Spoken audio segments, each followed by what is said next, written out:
Hola, ¿qué tal? ¿Cómo están? ¿Cómo están todos, todas? El día de hoy tengo una invitada muy especial, que es Macarena Rojas Ábalos, que nos acompaña desde Chile, y que, bueno, ahora voy a dejar que se presente un poco y que nos cuente cómo se considera. Porque, Macarena, tengo dos preguntas iniciales para ti, con las que Muy bien. me vas a ayudar a presentarte. Una es, ¿cómo te defines ahora mismo?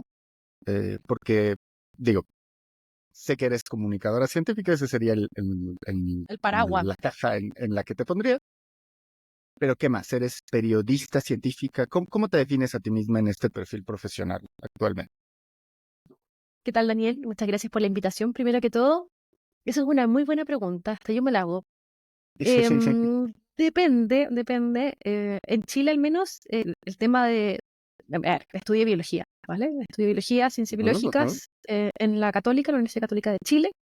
Y después derivé a lo que es la comunicación, entonces hice un máster en periodismo y que, respondiendo a tu pregunta, el cartón dice que soy periodista. Entonces, si sumo biología con periodismo, yo digo soy periodista científica y así muchas personas de mi generación lo han hecho.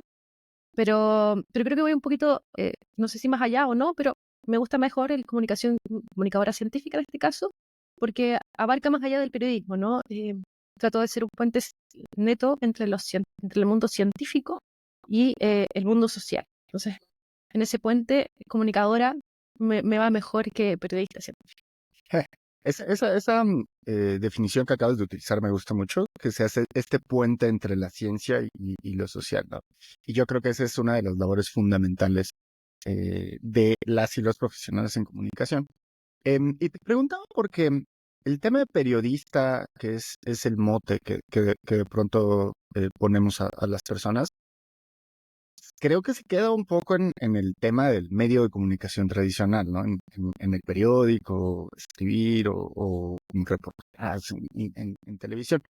Em, y hay una cuestión muy particular en tu perfil que siempre me ha llamado mucho la atención y más últimamente, mucho más Ujú. desde que nos conocimos cuando tú eras, si no mal recuerdo, directora editorial o de contenidos, tal vez no recuerdo el término específico en Chile Científico. Eh, y de ahí, bueno, has evolucionado y hoy incluso podríamos empezar a hablar de un tema en el que estás de entretenimiento, ¿sí? Más allá de comunicación, ¿no? Que ya trasciende un poco el tema de hablar de ciencia. Y para esto, ahora me gustaría profundizar, pero cuéntame tú cómo conceptualizas este tema de ahora muchos de los proyectos que has hecho más en el lado del entretenimiento.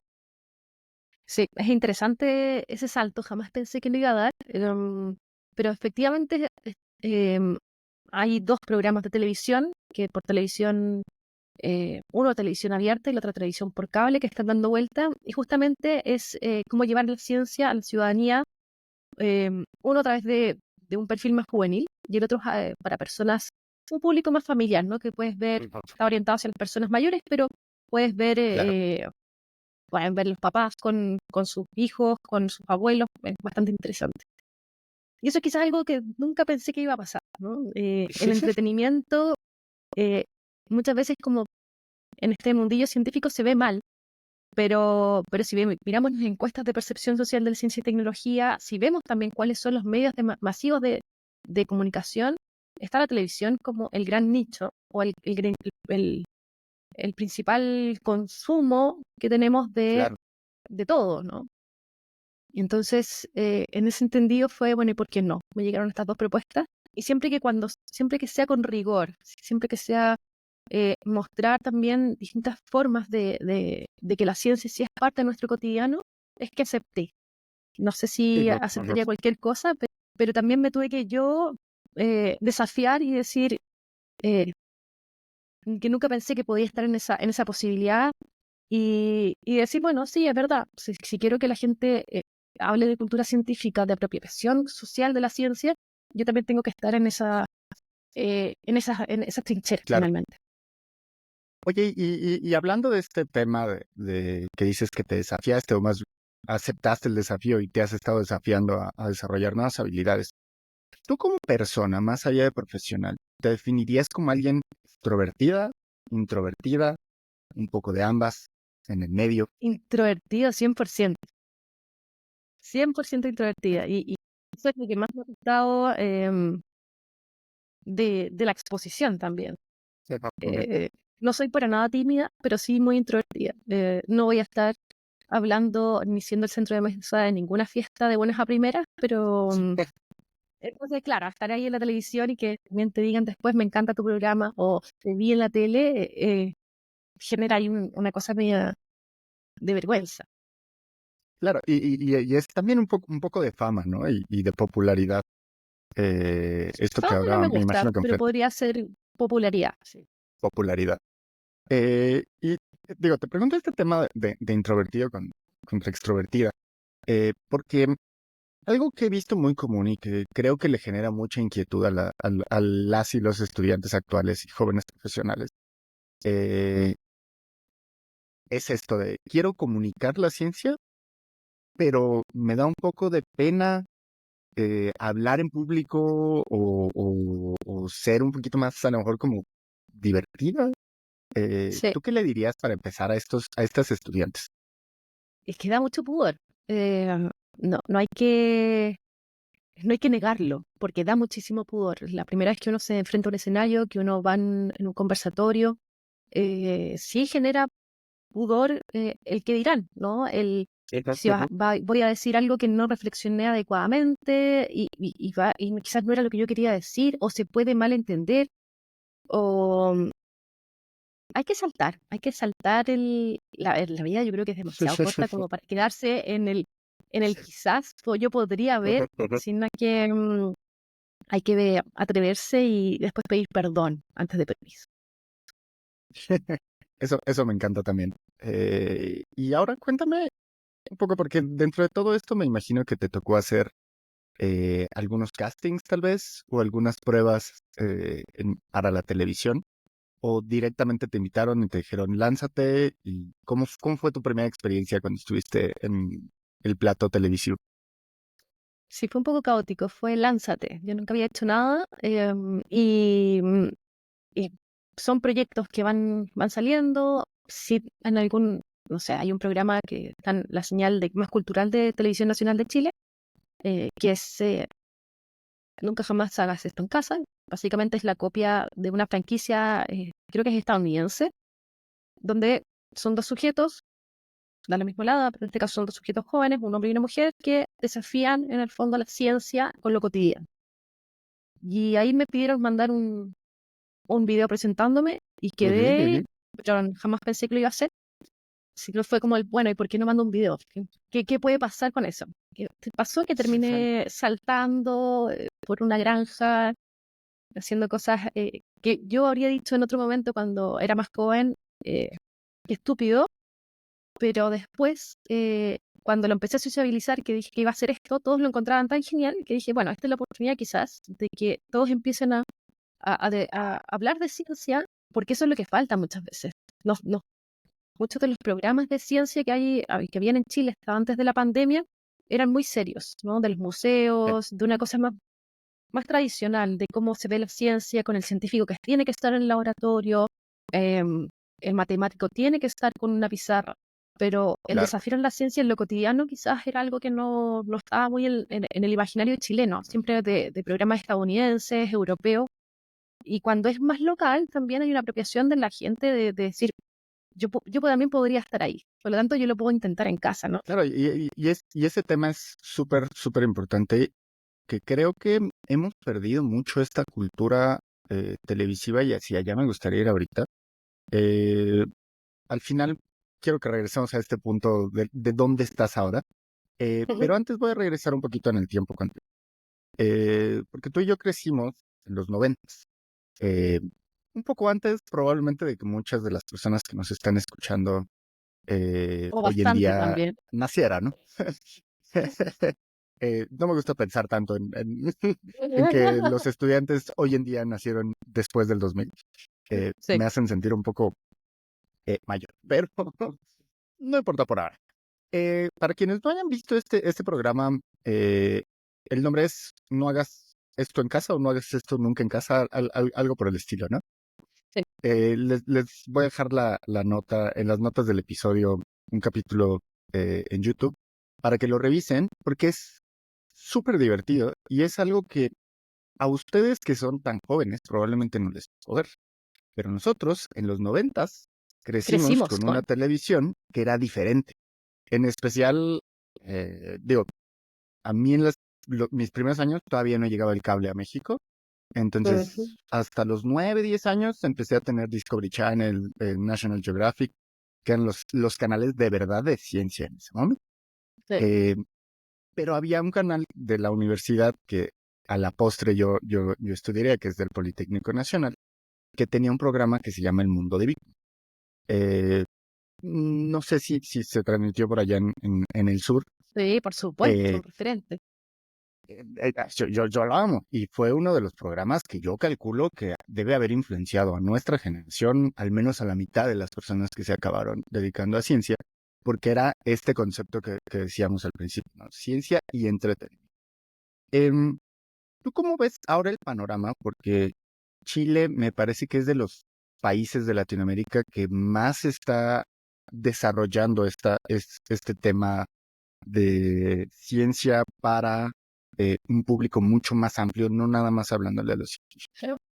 Eh, ¿Cómo ves este cambio de cuando éramos niños nosotros a hoy en día? En Chile, justamente a principios de los 2000 también, hubieron muchos programas que se daban en la televisión abierta. Quizás la ciencia no directamente como entretenimiento, sino como un eje cultural. Claro, En ese entendido, claro, quizás no era solamente para el nicho de los científicos y científicas, sino que era seguía siendo para la élite, ¿no? Pero se abría un poquito más, ¿ya? sí, Ahora, sí, sí. derechamente es entretenimiento y es derechamente masivo, lo cual encuentro muy interesante. Sí. Pero en ese principio de los 2000, y fue algo curioso porque duró yo creo que unos 10 años, me atrevería a decir, donde habían 3 o 4 programas muy importantes con los que yo salí del colegio finalmente. Yo los grababa en VHS y los tengo grabados en VHS y están guardaditos por ahí.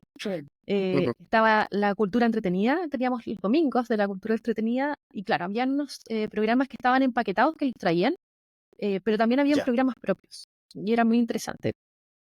Había un matemático que fue Premio Nacional de Ciencia y todos los días, creo que era parte de la cultura entretenida, o ahí puedo estar confundiéndome, o los días viernes por la noche, que se llamaba Ujú. Enlaces. Entonces era un científico que recorría la ciudad y veía la ciencia.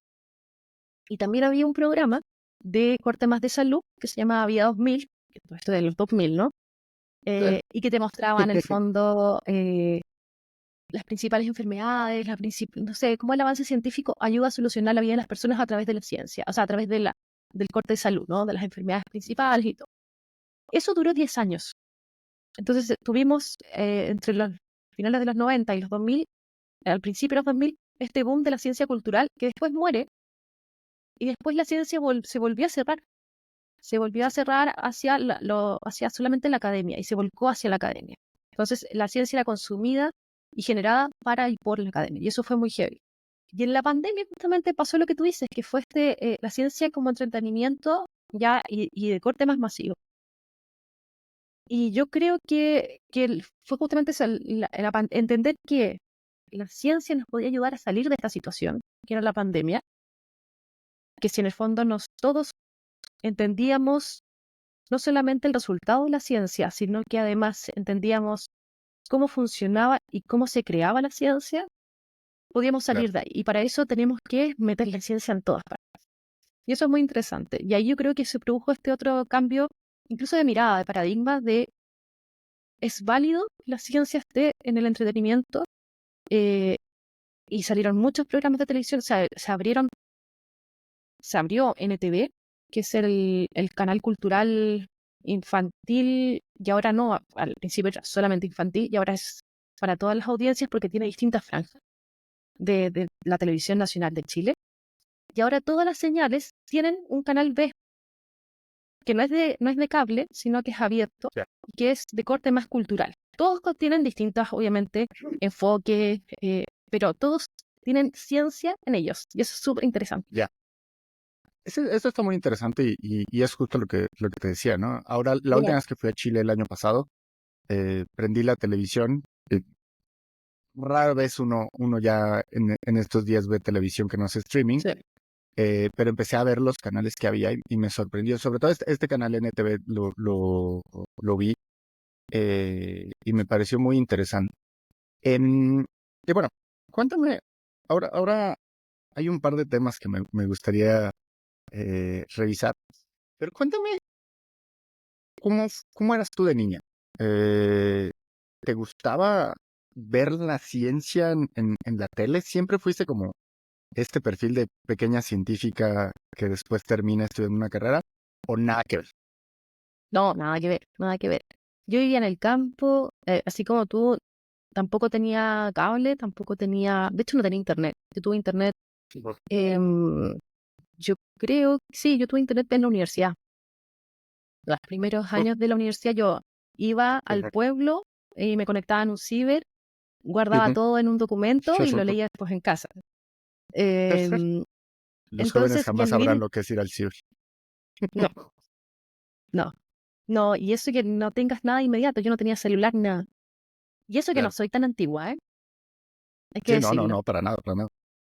Pero es que a veces El perdemos un poco la noción del tiempo, ¿no? De que, vaya, estamos hablando eso era el 2005, 2000. Yo también tuve 2000, internet en 2006, no 2007. sé, exactamente, o sea, estamos hablando, yo entré a la universidad en 2005 y tuve internet en casa, yo creo que en 2007. Sí, Y sí, sí, celular con internet en 2009, 10. sí, sí, sí, yo también, eso ya es cuando yo justo entré a la universidad y perdemos Sí, noción de que eso fue ayer prácticamente, ¿no? exactamente.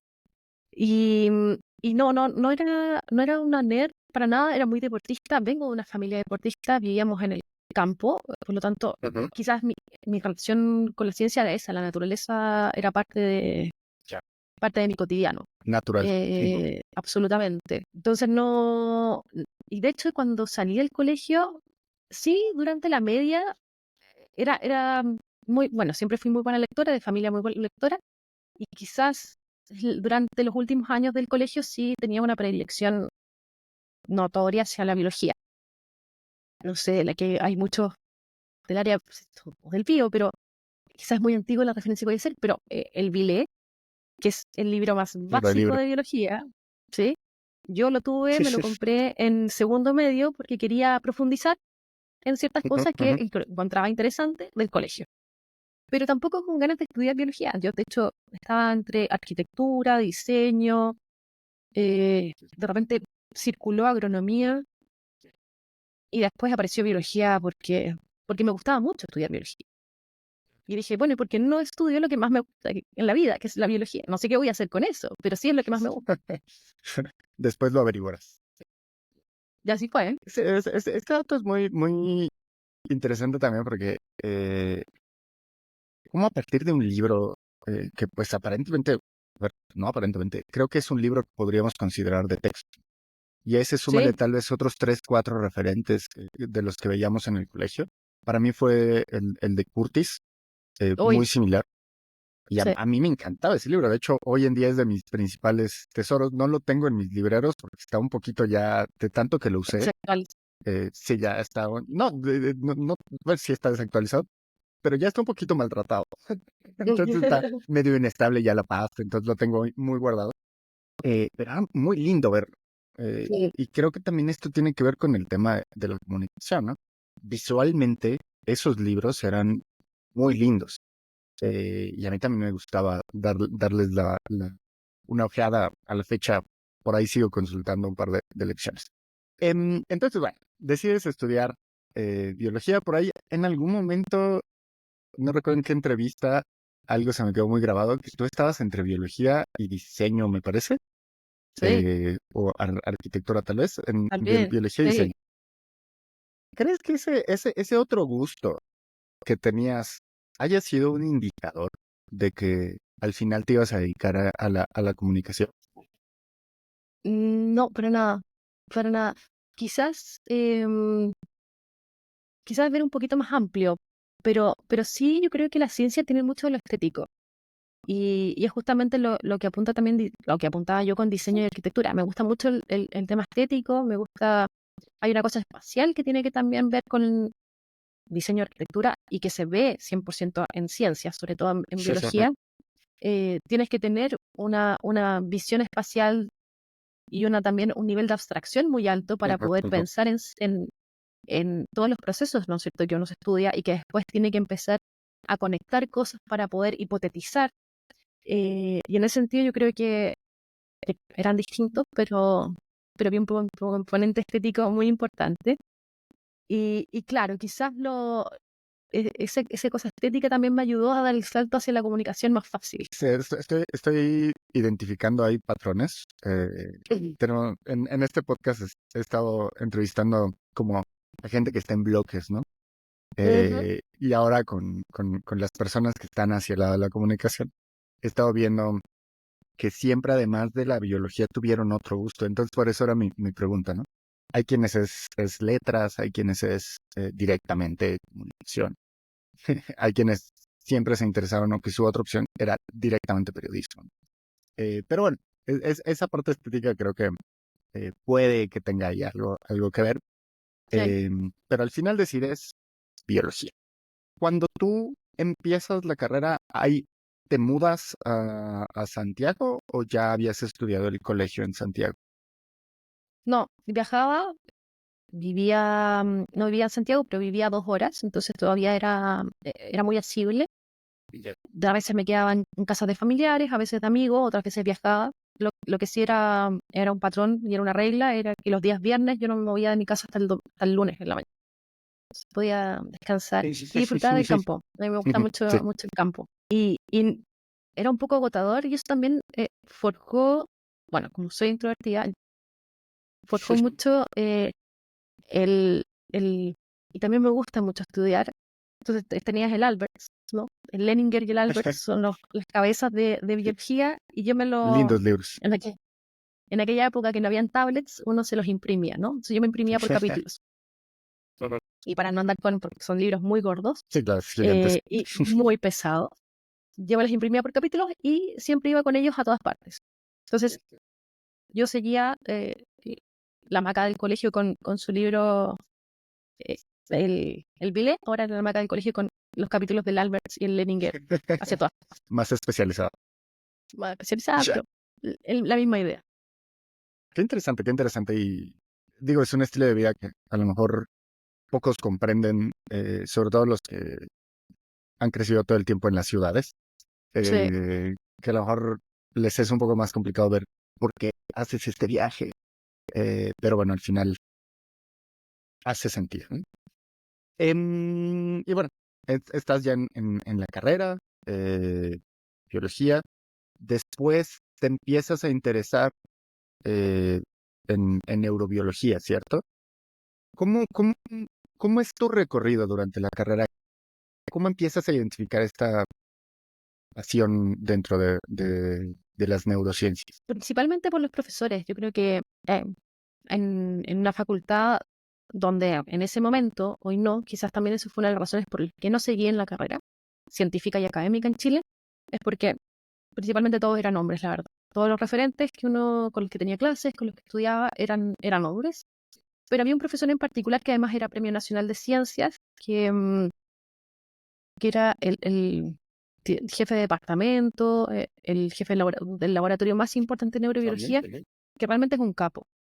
Y tuve clases de hecho, una de sus él dictaba un curso y una persona que era ayudante fue muy importante en el gobierno pasado, en el primer Ministerio de Ciencia. Entonces, sí Vaya. era un lugar donde había muy buenas capacidades motivacionales también. Uno quería ser como ese ayudante o esa ayudanta eh, porque había una cosa de inspiración muy bonita.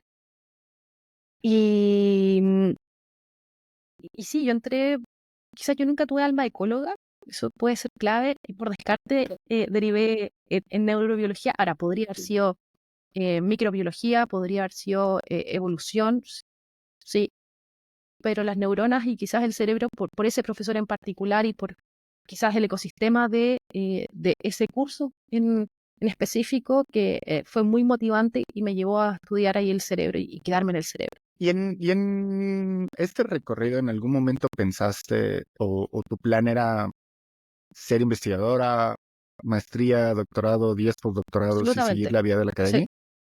Yo salí de pregrado y me metí a estudiar al laboratorio, me metí a trabajar, de hecho. Terminé la tesis, la Muy tesina bien. que se hace, luego di el examen de grado y yo entré a trabajar y el profesor me dijo, que es Nivaldo, ¿no? Me dijo, ven a mi laboratorio a trabajar. Y eso es lo mejor que te puede pasar ahí, Sí, porque, soñado.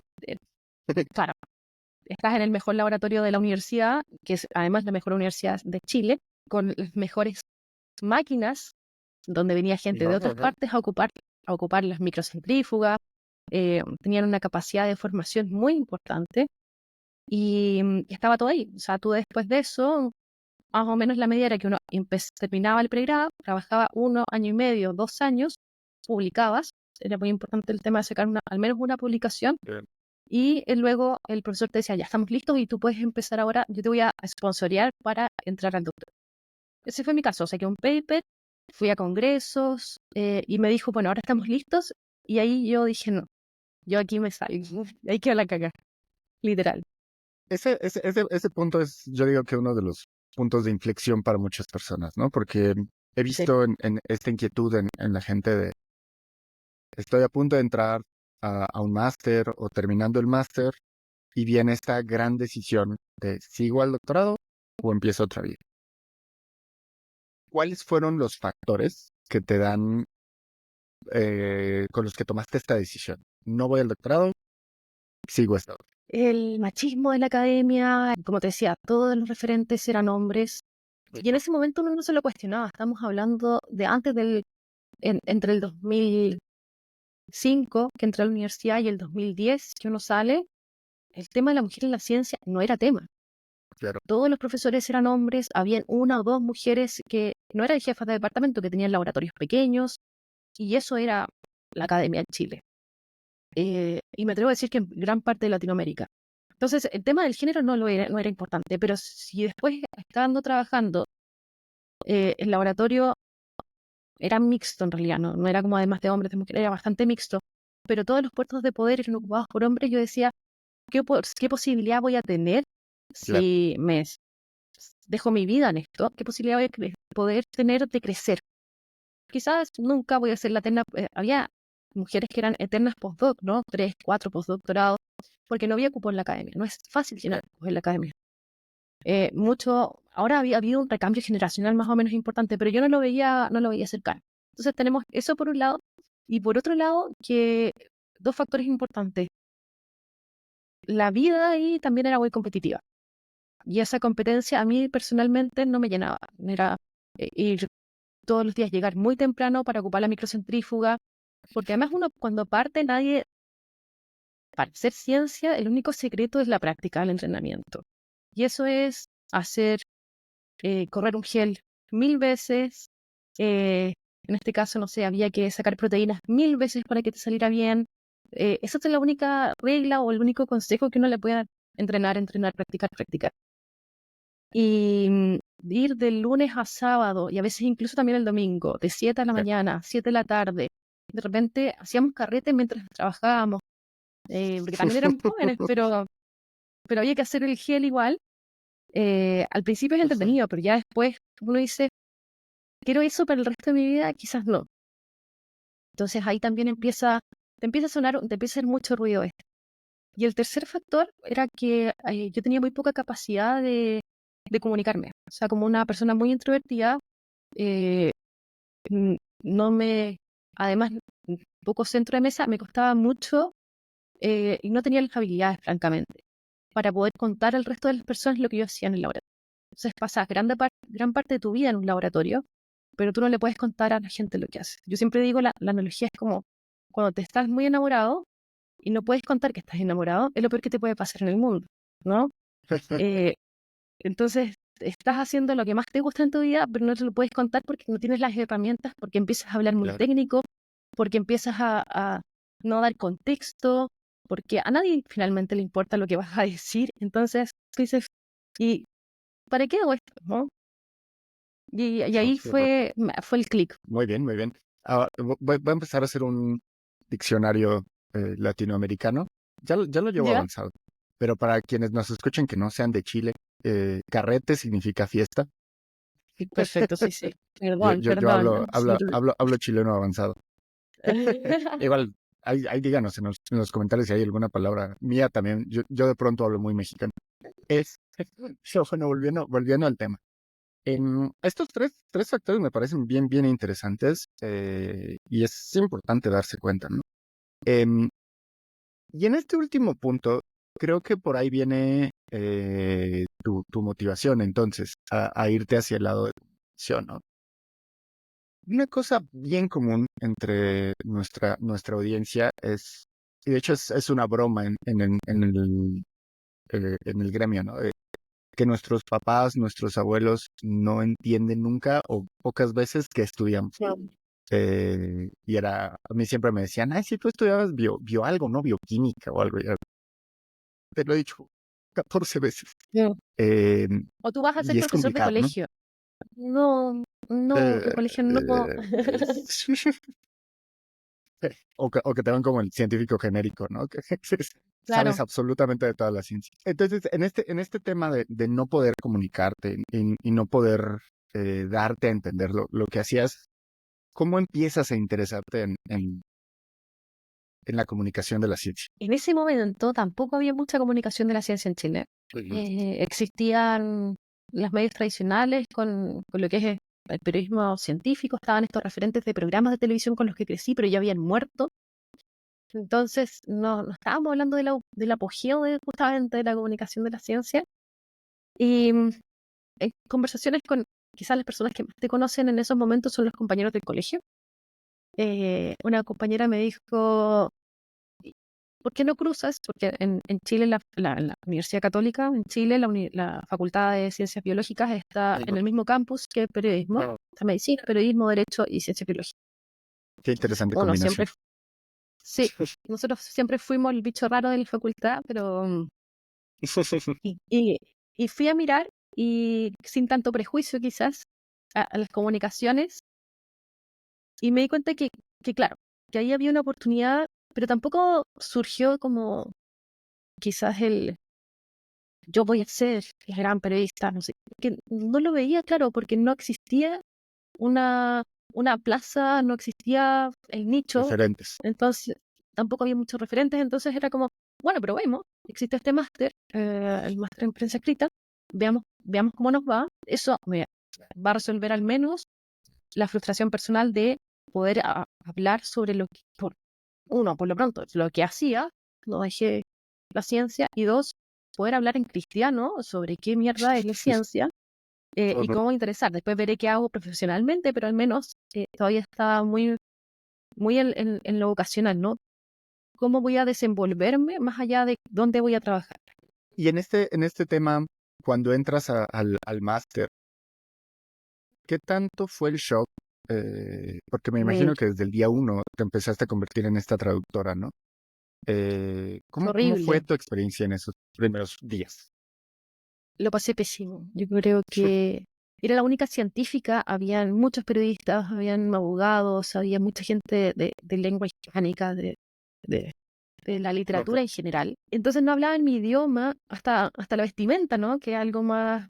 En aquella época, hoy en día todos se visten más o menos, nos vestimos todos más o menos iguales. Hubo un periodo de tiempo en que eh, lo nerd se llevaba visualmente. Sí, claro. Y sí. Estereotipo. Entonces había un estereotipo importante también incluso y había una diferencia marcada.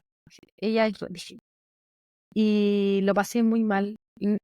Eso es una forma de decirlo, pero lo pasé mal en el fondo, ¿no? Me costaba mucho, no tenía las herramientas. Me acuerdo que yo siempre cuento lo mismo. Al primer ejercicio del día uno nos pasaron 2 líneas del cuento de la Caperucita Roja y la profesora dijo, ya, eso, escríbanlo con contexto, con adjetivos, ficcionen un poco y llévenlo a una plana. Y yo dije, pero es que si yo lo puedo dejar en una línea, te lo prometo que yo lo dejo en una línea, pero no me dejes a mí que Ajá. invente algo. ¿Cachai?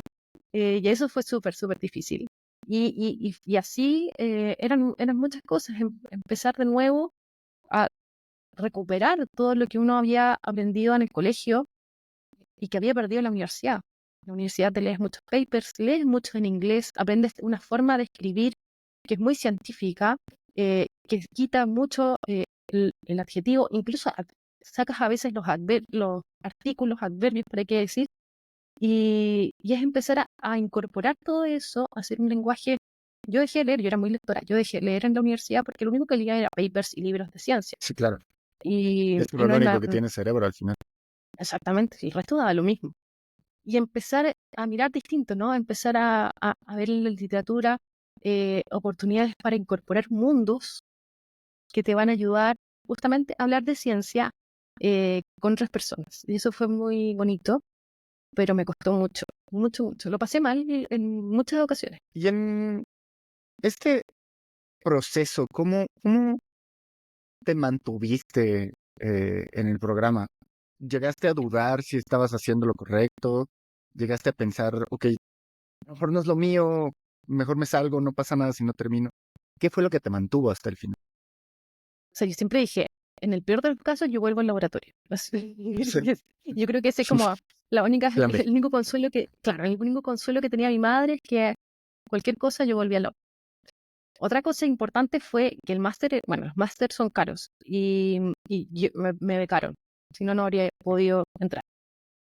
Entonces y me becaron, había una beca, y yo no gané esa beca, pero el director del programa creyó en mí, no sé, porque también era médico y dijo, bueno, quizás estos bichos raros en los mundos cruzados funcionan, y me becó, y entonces había mucho de tener que terminarlo un poco por tan becando. Si veo que Claro. no puedo después, vuelvo a la ciencia, pero al menos tengo que terminar esto. Y tampoco soy de dejar las cosas a medias, como después uno ve, pero hay mucho que aprender todavía, ¿no? Dejarlo botado nunca fue una opción. Igual que el pregrado, también al principio, el primer año de biología también, eh, el, no sé, álgebra 1, acá en Chile decíamos me lo eché, es cuando repruebas un ramo, es de 1 a 7, con un 2, reprobé con 2. Creo que fue Uf. 1 a 9, muy mal, muy mal, no había chance de nada. Entonces, a pesar de eso siempre, bueno, y terminé biología, ¿no? Después cálculo 1 me eximí, tenía promedio sobre 5. Acá también, lo pasé muy mal al principio, pero nunca fue una opción no terminar el máster. Y para ver qué pasaba, si en el fondo, cuando uno hace puentes y cruces de conocimiento, la persona que entra es muy distinta a la persona que sale. Claro. Entonces, ese periodo de maduración que uno tiene, de madurez, de reposar también todo lo vivido, eso lo da el tiempo, lo da la experiencia. Tú no puedes decir, no sirvo para esto sin haberlo terminado, creo yo. Y no fue hasta que terminé el máster, que de hecho en la tesis, que entendí que quizás lo que a mí siempre me gustó era el periodismo de investigación, que es lo más parecido a la ciencia, en ese sentido. Y, y eso fue la tesis y me fue súper bien, me la publicaron y todo. Está muy buena esta historia. Y ahora cuéntame en términos de habilidades que desarrollaste, porque creo que un error dentro de los programas académicos actuales, no nada más en Latinoamérica, creo que es a nivel global, es que creo que menosprecian mucho las habilidades de comunicación dentro de las currículas académicas, ¿no?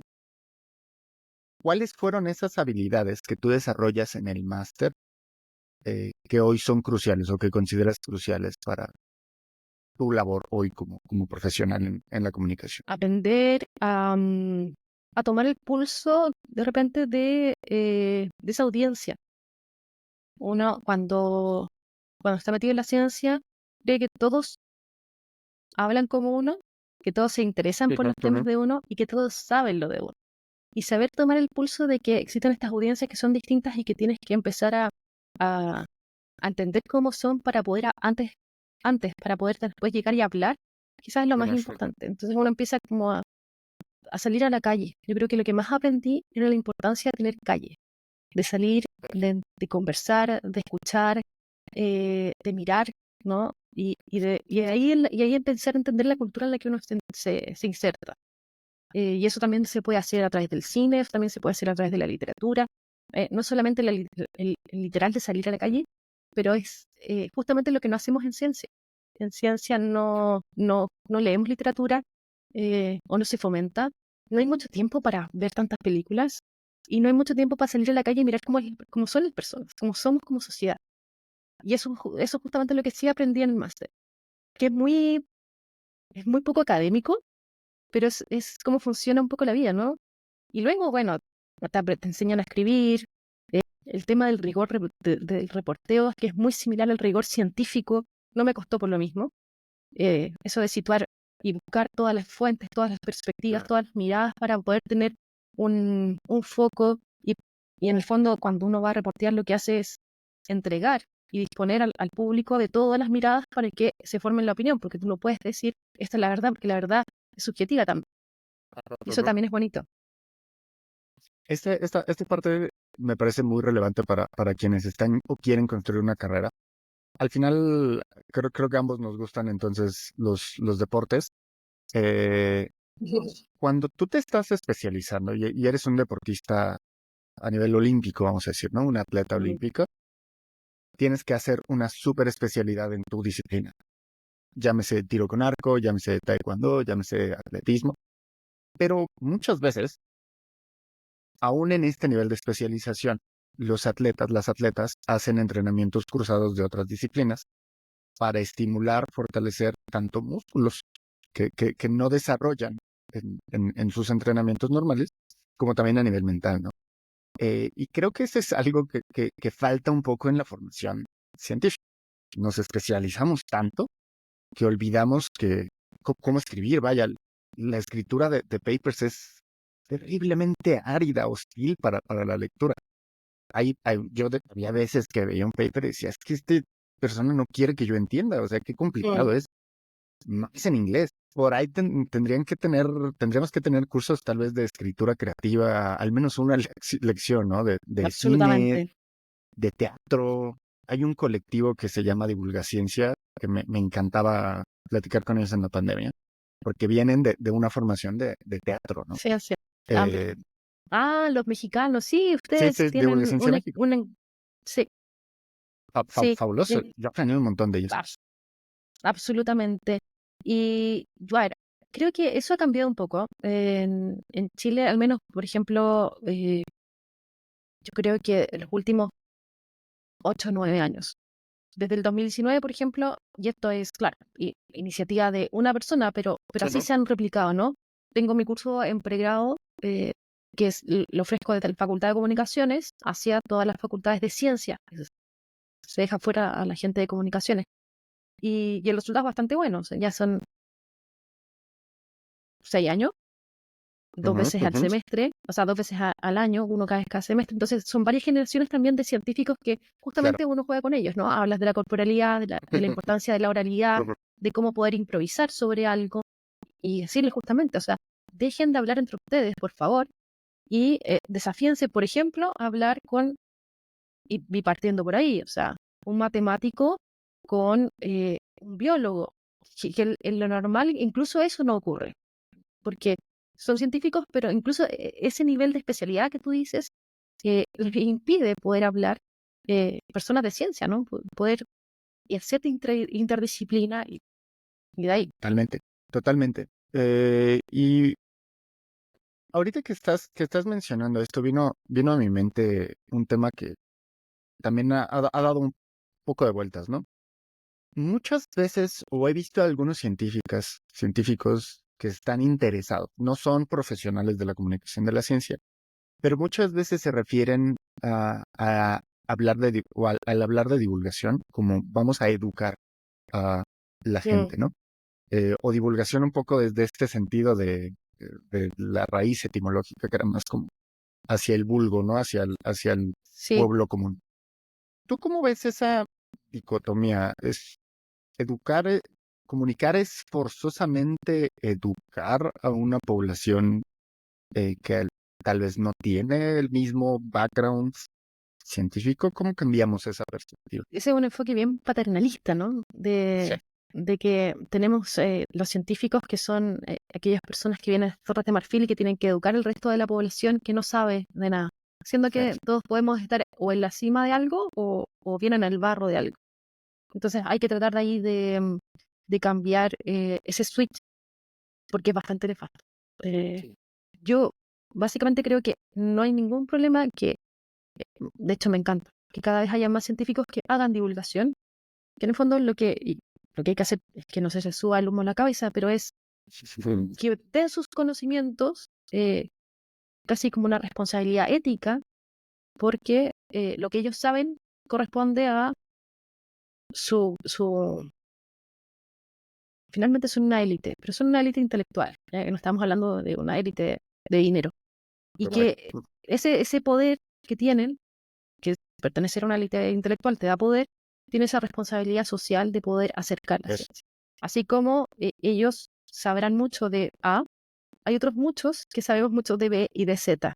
Y hay mucho que tener que aprender en el cruzado. Entonces, quizás es esa educación, pero no de lo paternalista, ni quizás de como del déficit de conocimiento de un otro, sino del compartir ese conocimiento para que entre todos aumentemos culturalmente. Es una cosa más social, más que individual. Claro, y es creo que el punto de la apropiación social del conocimiento, ¿no? Yo Exactamente. recuerdo que en la pandemia, ahora mismo justo estoy en este pequeño pueblito. Yo escapé durante la pandemia de la Ciudad de México para venir a un pueblo que se llama Tlax. Pasé de una ciudad de 24 millones de habitantes a un pueblo de 15,000 habitantes.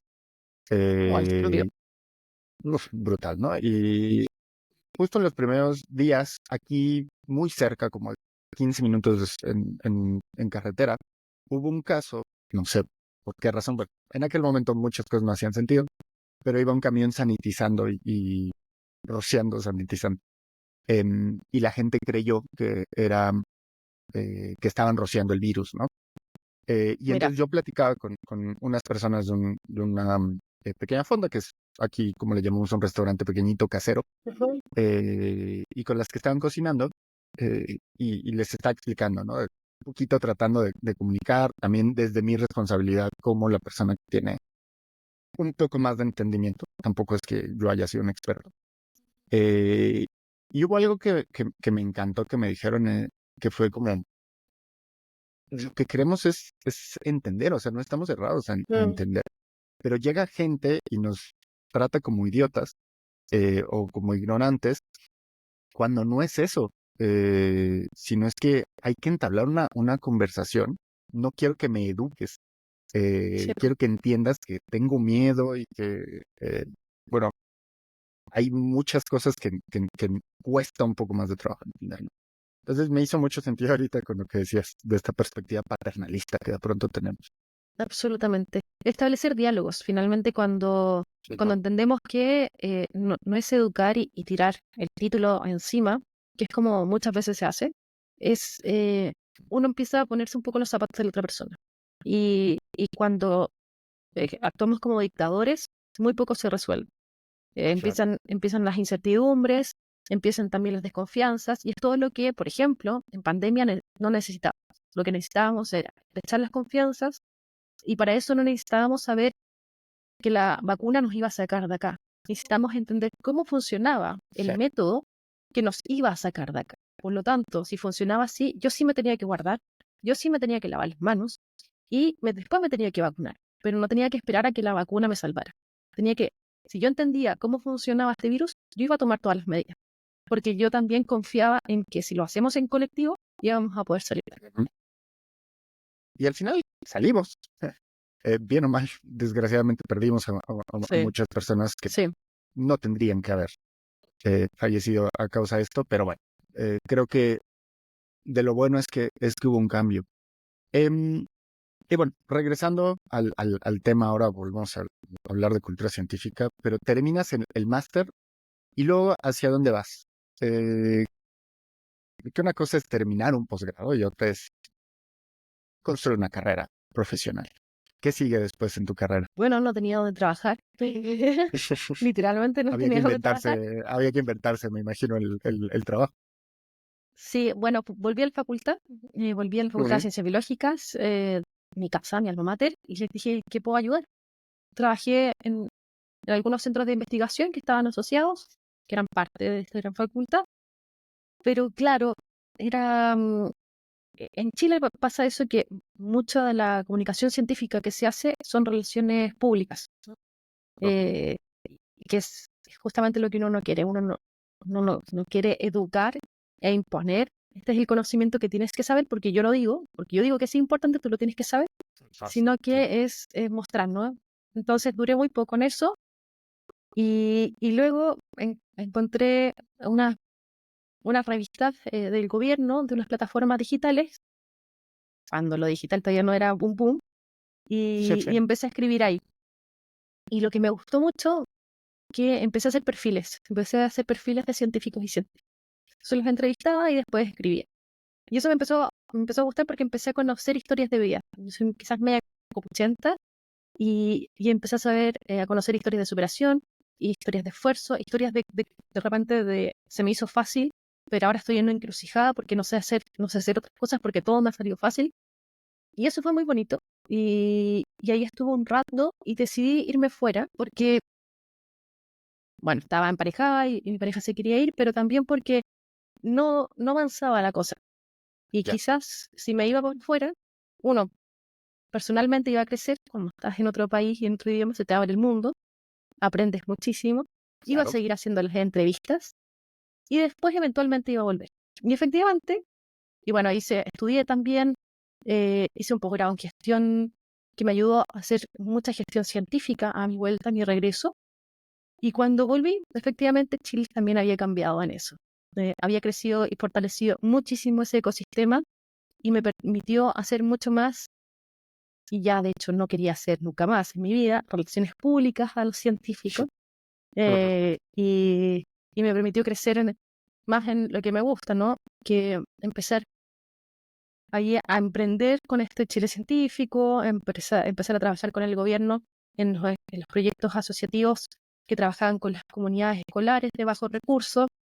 Y de ahí empecé naturalmente salté a la academia, ofrecí cursos, y ahí empezó como la vorágine de, sí, Chile cambió y se abrieron todas las puertas. Y ahí podía hacer lo que quisiera.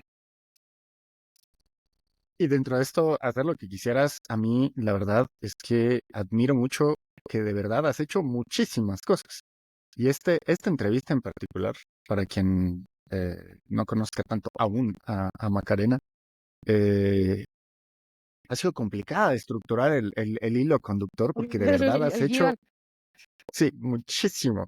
Y dentro de esto, digo, tengo muchas preguntas que a lo mejor no hago en este episodio, después probablemente tendremos, eh, pero has estado ya en esta nueva etapa cuando vuelves y que se empieza a abrir todo este tema. Hiciste un montón de entrevistas a científicos durante la pandemia, luego Tenía un estuviste en podcast. Sí. ese podcast, muy bueno por cierto. No sé si siga disponible, por ahí probablemente. Sí, pero por ahí hay que pillarlo, crónicas científicas, por ahí. Crónica Científica. Después estuviste también en el tema de Congreso Futuro, que también mi Congreso Todavía Futuro siempre estoy, he sí. querido ir. A ver si el próximo año puedo darme una vuelta Sí, por allá. tienes que venir. Sí. Que aparte, bueno, también ubíquenlo a las personas que nos están escuchando, es un gran referente y un muy buen indicador de cómo empieza a fortalecerse una cultura científica, tener un festival de ciencia de ese nivel con premios Nobel y que se habla de ciencia en todo Chile durante unos días, me parece muy relevante. Luego estás en este tema de eh, el programa para adultos mayores, que es un tema bien particular, ¿no? Que también me parece muy interesante sacar esta comunicación de la ciencia que muchas veces se habla más a niños, adolescentes, y ahora Sí, po, hablarle a adultos mayores. Y podría seguir, el tema de el programa de el super desafío, que era también. eh, con una cuestión minera, aparte que Sí. este Estaba en en, CNN también. en Con, CNN, sí. en Futuro 360, muchísimas cosas. Y dentro de esto, además, empiezas a hablar de otras ramas de la ciencia. Tratando de resumir a lo mejor mucho, ¿cómo es este recorrido que has hecho en todo esto? ¿Qué has ido aprendiendo y qué habilidades has ido desarrollando en todas estas experiencias que has tenido? aprendí a tirarme a la piscina. El haber hecho, estuve en radio, después estuve en digital, haciendo podcast, en televisión abierta y en la academia haciendo clase, aprender a desafiarte todos los días y decir, el límite finalmente se lo pone uno. Yo creo que es poder explorar y explotar literalmente todas las capacidades y ver lo versátil que uno puede ser, yo creo que te hace incluso después ser mejor profesional. Ahora, cuando yo enseño comunicación de la ciencia, incorporo sí o sí siempre corporalidad, incorporo oralidad y no me quedo solamente en lo escrito, por ejemplo, que era mi fuerte por el máster. Sino que reconozco que hay que saber expresarse, saber sacar las emociones. Y uno va ahí mezclando todo y yo creo que todo después va cayendo en las distintas, con las distintas experiencias. Entonces todo se va juntando. Entonces aprendí a tirarme a la piscina, aprendí que lo versátil no es necesariamente algo malo, que esa cosa de súper específica que uno tiene que hacer y hablar solamente de una cosa, Claro. eso es ciencia, pero eso no es comunicación. Y aprender también que no ser tan prejuiciosa. Yo de repente era muy prejuiciosa conmigo misma. Al resto le permitía todo. Pero cuando yo tenía que hacer ciertas cosas, me restringía muchísimo. Principalmente por mí, conmigo misma, ¿no?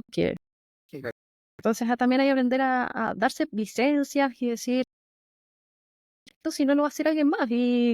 Y bien, pero también lo puedo hacer yo. Y si lo quieres hacer, hazlo. Después te puedes arrepentir o no. Y puedes que no sigas por ahí. Pero la verdad es que lo he pasado bien haciendo las cosas que hago. Y creo que eso se nota. Entonces me quedo con eso que hay que pasarlo muy bien. La pasión es algo que es difícil de ocultar, ¿no? Ahora hablabas del prejuicio. Creo que hay un estereotipo muy marcado en la sociedad y aquí creo que no podría hablar todavía de la o el científico, aquí tendría que hablar del estereotipo del científico, que es un hombre blanco, con bata. Es un estereotipo muy claro, muchas veces a lo Einstein, como Sí. Einsteinizado, y ese es en la sociedad. Y luego, cuando regresamos a la Torre de Marfil, los y las científicas creo que se ven un poco en otra perspectiva, probablemente diametralmente opuesta, ¿no? Tiene que ser alguien serio, que de pronto ves títulos de papers y dices, bueno, creo que aquí les está saliendo un poquito lo cómico y se están saliendo de la caja, ¿no? ¿Qué le dirías a las personas que hoy están en un doctorado y que quieren empezar a hacer divulgación para que se quiten este prejuicio del tengo que ser seria, tengo que ser formal, no puedo divertirme a veces en este rigor académico? Sí, que se relajen, que nos relajemos. No necesariamente para hablar de ciencia tenemos que ser personas rígidas o tenemos que ser seriotes o no nos podemos divertir. Yo creo que eh, así no funciona el mundo. Y por otro lado, le quita la espontaneidad también. Cuando tenemos que decir ser riguroso, es igual a no reírme o no dar la licencia y criticar mucho al otro. Creo que le estamos haciendo un flaco favor a la sociedad porque esa no es la sociedad, ¿no? Todos nos reímos, todos nos gusta ir de fiesta, nos gusta compartir y qué mejor que tener esos espacios de vínculos sociales para poder acercar a la ciencia. O sea, poder generar este puente tiene que ser ahí, que si no, no lo vamos a lograr. Totalmente de acuerdo. Hay una de las principales referentes de la divulgación científica en México es Julieta Fierro, astrónoma, una de las personas más divertidas que he visto en mi vida. ¿Viste? Yo recuerdo que hice un semestre en la UNAM. Yo estudié en el Politécnico, es una escuela súper rígida en la que se forman ingenieros, Mm. muchas veces muy aburridos, súper disciplina y todo. Y en los primeros días, literal la primera semana, estaba en la fila para la cafetería y veo pasar a Julieta Fierro dando maromas, literalmente. Y atrás de ella venía su grupo de divulgación. La materia me parece que es comunicación científica. Había físicos, matemáticas, biólogos y no sé si computólogos, que son las 4 carreras que se estudian ahí. Y yo me le quedé viendo, esa es Julieta Fierro, que yo la veía en la televisión, ¿no? Y en ese momento, bueno, para mí era un gran referente, ¿no? La admiraba mucho. Entonces, recordaré siempre ese shock que dije, ¿qué está haciendo? ¿Por qué está dando vueltas? Jamás supe, Porque algún día le preguntaré. Pero ojalá, bueno, ahí me tienes que contar. rompiendo el molde, ¿no? De lo que se supone que tiene que ser una científica. Y hablando de esto ahora en tu rol de docente, tú le hablas seguramente a dos tipos de personas. Las personas que se están formando en ciencia y que van a seguir este camino de investigación y que tienen que aprender y desarrollar ciertas habilidades. Pero también le estás hablando a alguien que probablemente va a formarse como un profesional en comunicación de la ciencia. ¿Qué le dirías a estos dos perfiles? ¿Qué es lo que tiene que aprender sí o sí un o una investigadora para empezar? Y ahorita regresamos al tema de qué le dirías a las personas que sí se quieren profesionalizar en esto. A los que se forman como, o sea, que ven en la investigación y en la academia su destino pronto, a corto plazo, que aprendan a comunicar. Yo creo que es fundamental. Hoy día lo que está este cliché de lo que no se comunica no existe, es súper real. No, lo existe De en acuerdo. ciencia para los pares, pero si no es socialmente aceptado, ya lo conversamos, no habríamos salido de la pandemia. Entonces, tener que aprender y tomar herramientas de comunicación oral, de expresión, de saber lijarse, también es muy importante. Y eso es práctica, yo les hago mucho ejercicio. Y, y es tirarse a la piscina, y es quitar la vergüenza, y es romper con el prejuicio del que dirán, y te conectas un poquito más con la parte lúdica, como tú dijiste ahí, con la investigadora, con la esencia más infantil de uno, que muchas veces, porque no es socialmente aceptado, la reprimimos. Y eso no nos vuelve unas personas idiotas y no nos va a volver para nada personas irreverentes, sino que nos va a conectar con una parte lúdica que te va a permitir mirar y afrontar el mundo de otra forma. Quizás no es para todo el mundo, pero ya acordarse eso y echar un poco de herramienta a eso ya hace bien, porque por lo pronto te vas a expresar de una mejor forma, vas a estar más relajado, vas a poder echar mano a una corporalidad distinta y no tan rígida social. Eso es muy importante. Y sobre aquellos que se quieren dedicar a la comunicación de la ciencia, yo siempre digo que hay que formarse. No es, a no ser que uno sea una persona, que no fue para nada mi caso, muy dotada de talento, no es fácil. Y yo creo que sí es importante formarse, existen diplomados, existen cursos, talleres. No es necesario hacer un doctorado, yo no lo he hecho y no lo creo que lo haga. Me lo he planteado, pero no creo que lo haga. Pero sí aprender de otros siempre es muy importante. Y eso es a través de la formación. Tener referentes siempre ayuda. Las distintas, hay tendencias, todo va surgiendo todos los días. Yo creo que eh, como buenos científicos tiene que estar ahí en la ciencia, el seguir aprendiendo, y eso es parte de la formación. Y en este aspecto creo que a ti te ha tocado estar a la vanguardia de esta generación, eh, e ir como decimos coloquialmente, picando piedra y abriendo el camino para otras personas. Y creo que a ti te ha tocado convertirte en una de esas referentes, ¿no? Para las nuevas generaciones.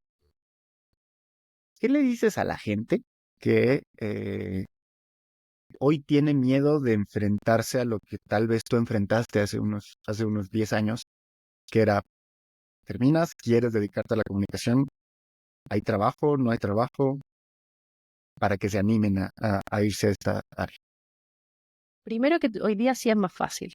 Hay trabajo, la divulgación y la ciencia sí están de moda, por lo tanto, abrir una cuenta en Instagram ya es costo cero. En aquella Claro. época no existía nada de eso. Y dos, que siempre hay que tirarse a la piscina. Yo creo que el salir del status quo, el salir de esa normalidad más rígida que uno de repente ha tenido de los años de formación en el pregrado, después el posgrado, obviamente es más fácil, pero no necesariamente lo que te va a hacer feliz. Y yo creo que si algo también aprendimos de la pandemia es que había que hacer las cosas que te hicieran feliz.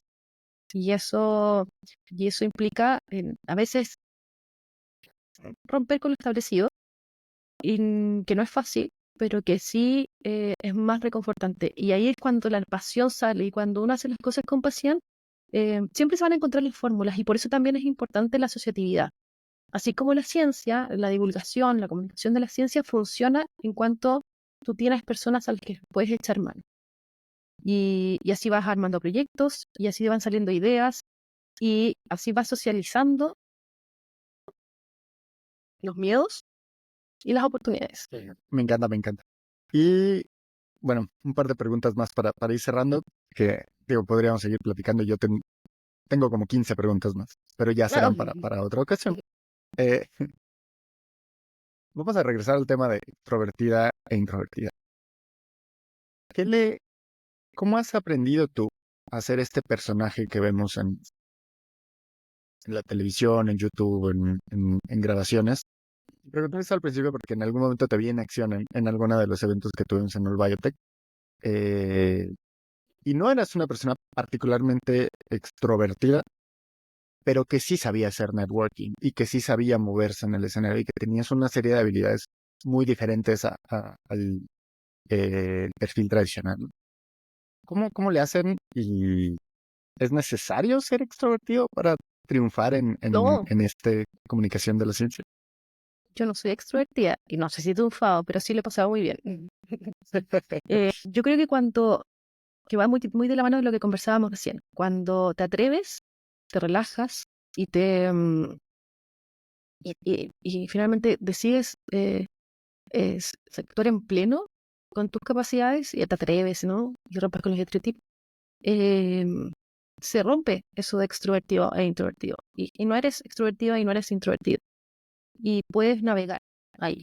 Eh, yo soy introvertida, pero a veces, sí, pero sí tengo personalidad. Quizás esa es la gran diferencia. No soy tímida. Entonces, se me da muy fácil el levantar la mano y preguntar. Y un día estar entrevistando al presidente, y otro día estar arriba del escenario presentando un Nobel. Y después estar conversando en un colegio, ¿no? Entonces, porque no tengo vergüenza. Ahora, si hace 10 años atrás, sí me decías que entrevistaría al presidente, creo que antes lo hubiera dudado mucho más. Pero es tirarse a la piscina. Si en el fondo, cuando decides, y para eso hay un trabajo, primeramente vas a hacer varias cosas antes de quizás entrevistar al presidente.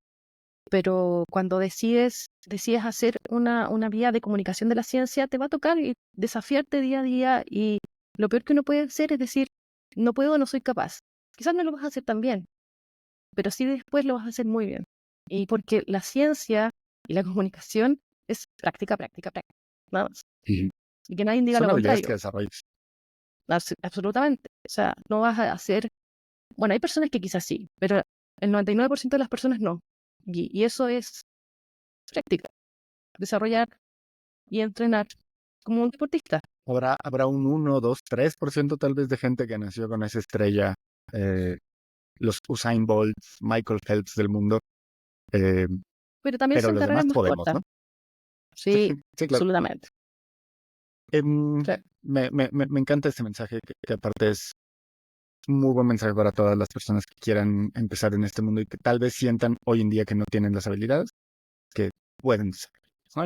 Y es cuestión de práctica, como dices. Em, bueno, para cerrar, tengo 3 preguntas muy puntuales. La primera es, ¿qué libro, podcast, película que haya influido en tu formación profesional le recomiendas a nuestra audiencia? Hubieron dos películas en particular. Eh, no sé si te acuerdas. Ahora, Sí, sí, sí, sí. esa, y de hecho la tuve que buscar, y acá tengo mi doctorado al lado, que es de la primera mujer científica, ¿no? Es una película del 2009, estamos hablando de Egipto, los primeros desarrollos de la astronomía, y está todo también cómo era la mujer ahí. Yo me acuerdo que esa la vi mucho tiempo después, y sí, fue una película que marcó. Fue como sí nos vemos las mujeres un poco en ciencia, tan invisibilizadas, tan del Claro. trabajo de fondo que no se ve y que somos capaces de morir por aquello.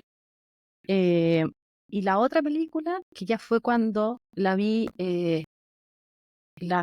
en Europa, yo creo. Fue, déjame buscarla porque, esa, Spotlight, que es un grupo de investigadores, o sea, un grupo de periodistas de investigación están tras de los abusos, de la investigación de los abusos sexuales en Estados Unidos. Y es en el fondo cómo opera el periodismo de investigación, ¿no? Que es muy científico. Entonces es también ir sobre todas las fuentes, armarte el panorama completo, muy de ciencia. Entonces me gustó mucho. Yo creo que eso, como ver cómo la mujer en la ciencia es capaz de, incluso por el bien común y el bien social, darlo todo, la vida incluso. Y el otro, cómo las comunicaciones y el periodismo se puede poner al servicio de la sociedad. Y en este caso acá desmantelar lo que fue un escándalo con los abusos sexuales en Estados Unidos, que también es un punto de inflexión. Bueno, ellos como grupo de investigación ganaron premios, la película ganó incluso el Oscar y todo. Entonces, como eso, el periodismo se pone al servicio de la sociedad y que puede ser algo muy bueno y positivo, también me Que marcó genera un muchísimo. cambio. Absolutamente. Estaba a punto de decirte la barbaridad de, sí, claro, esa película ganó un Nobel en el, No. ganó unos. Y Sí. digamos, el Nobel del cine y el grupo de periodistas me parece que ganó el Pulitzer eh, por esa Sí, investigación. Muy buenas películas, sí. excelentes recomendaciones. Ahí se las vamos a dejar también en las notas. Me parece que las dos las encuentran en streaming dependiendo de su ubicación geográfica, pero Eso. bueno, ahí haré la búsqueda y les pondré dónde puedan. Em, Está bueno eso. Siguiente pregunta. ¿Cuál es el peor consejo que te han dado en tu vida? Lo hayas seguido o no. No en él. El peor, tú no puedes hacer esto, tú no puedes o no eres capaz, o no puedes porque tú no estás habilitado. Y obviamente no lo seguiste y retaste Es esa que percepción, ¿no? sí, sí, que te digan eso es como un anda por ello para mí. Y sí, pero también tiene mucha repercusión, en el fondo, que te cierren la puerta de una. eh, Tampoco soy una rebelde sin causa que salga a hacer lo contrario, sino que es una lucha interna que uno tiene Claro. que transitar aún por qué yo no puedo y por qué el otro puede. Y empieza a desafiarte en la interna, como el viaje, ¿no? El viaje del héroe, y que finalmente te tiras y dices, yo puedo. No sé cómo, pero yo puedo. Y que creo que desgraciadamente seguimos en una sociedad muy machista en la que las mujeres se enfrentan mucho más eso, ¿no? Creo que a los hombres desde niños te meten esta idea de más de ser retador y decir, sí, claro, puedo ir contra el sistema. Y a las mujeres creo que les hemos impuesto como sociedad esta Sí, carga extra, ¿no? no Que, pueden, no saben, no deberían estar ahí. pero bueno, qué bueno que cada vez hay más personas de una u otra manera están rompiendo estos paradigmas y que, como digo, platicamos justo antes de entrar a grabar, ¿no? Que ciertos hitos van modificando y irán inspirando a más niñas y a más jóvenes a seguir estos temas.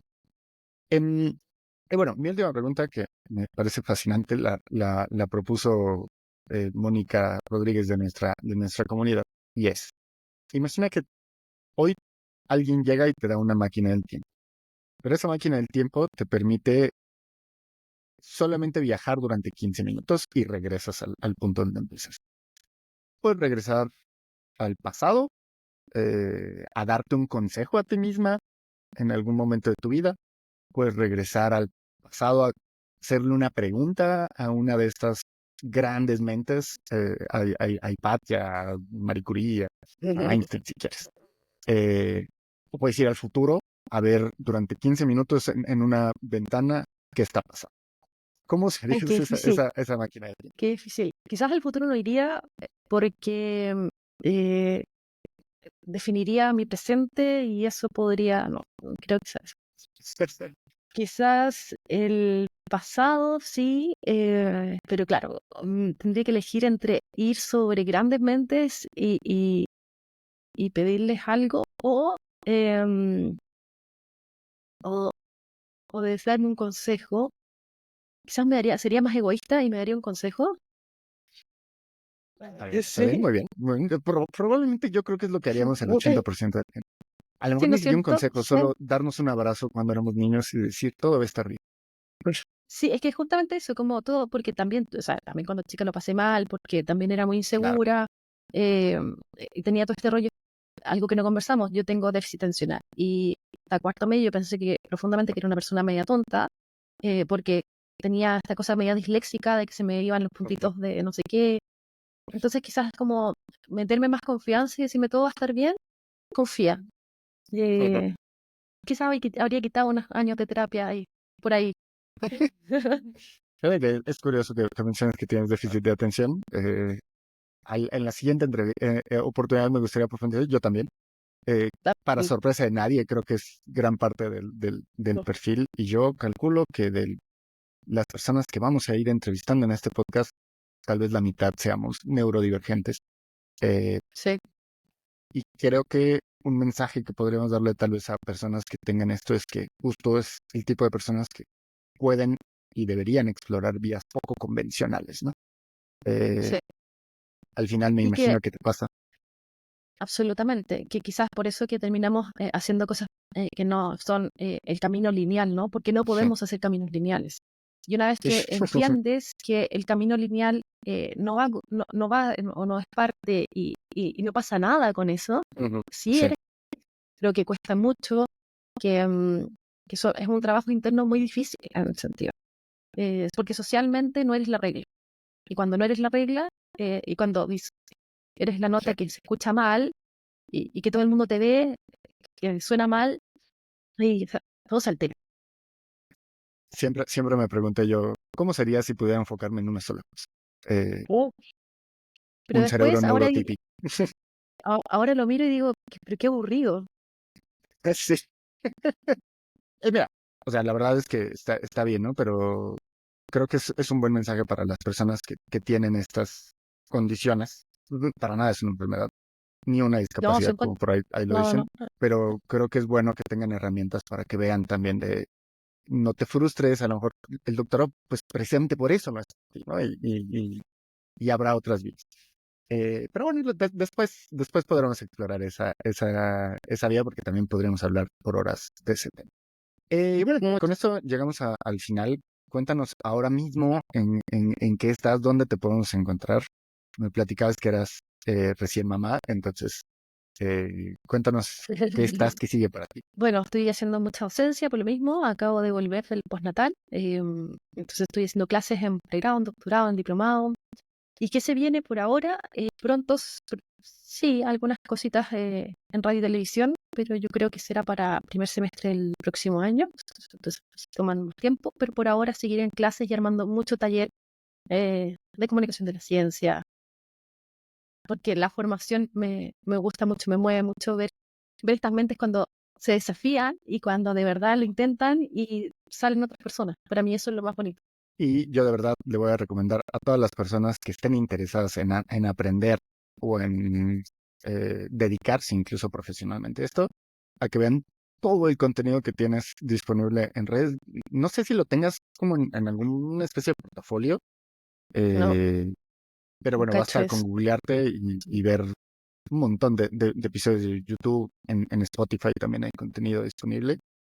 Y mi recomendación sería no nada más lo vean porque va a ser entretenido, definitivamente es entretenido. Este de no hagan nunca esto en casa es muy divertido, sino tomen nota de estas lenguaje corporal, la manera en la que te empiezas a expresar. La verdad es que es eres alguien de quien mucha gente puede aprender y creo que habrá que aprovechar. Está todo esto disponible hoy en día eh, y que probablemente en nuestras épocas de estudiantes de ninguna manera habría No, podido suceder. exactamente. Sí, no, sí. Pues bueno, muchísimas gracias por el tiempo, Macarena. Ha sido un verdadero placer, una gran conversación. Yo espero que la gente aprenda mucho. E insisto, la invitación quedará abierta para una segunda edición un poco más adelante. Absolutamente. Espero que Claro, ya todos estos estén temas. estos programas. Sí, sí, sí, muchísimo. Y bueno, seguramente habrá nuevos proyectos que nos puedas platicar. De eso estoy 200% convencido. eh, Porque es increíble, de verdad, la cantidad de cosas que hace.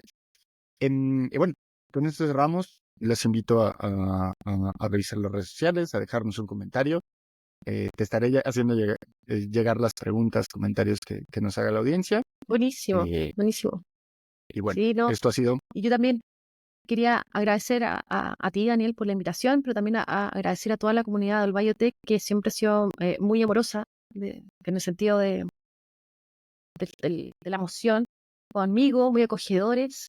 Larga vida al Biotech, y que ojalá también lo que están haciendo ahora sirva no solo de inspiración, sino que para ver caminos divergentes, como hablábamos ahora de la neurodivergencia. El camino preestablecido o convencional cada vez es menor. Hoy en día la interdisciplina, la transdisciplina, es lo que vamos viendo, la única forma de hacer ciencia, y la comunicación de la ciencia ya no es quizás un camino, sino que casi es parte de incluso el que ser científico. Así que también feliz de poder aportar y también de quedar ahí un poco a la disposición de lo que necesite.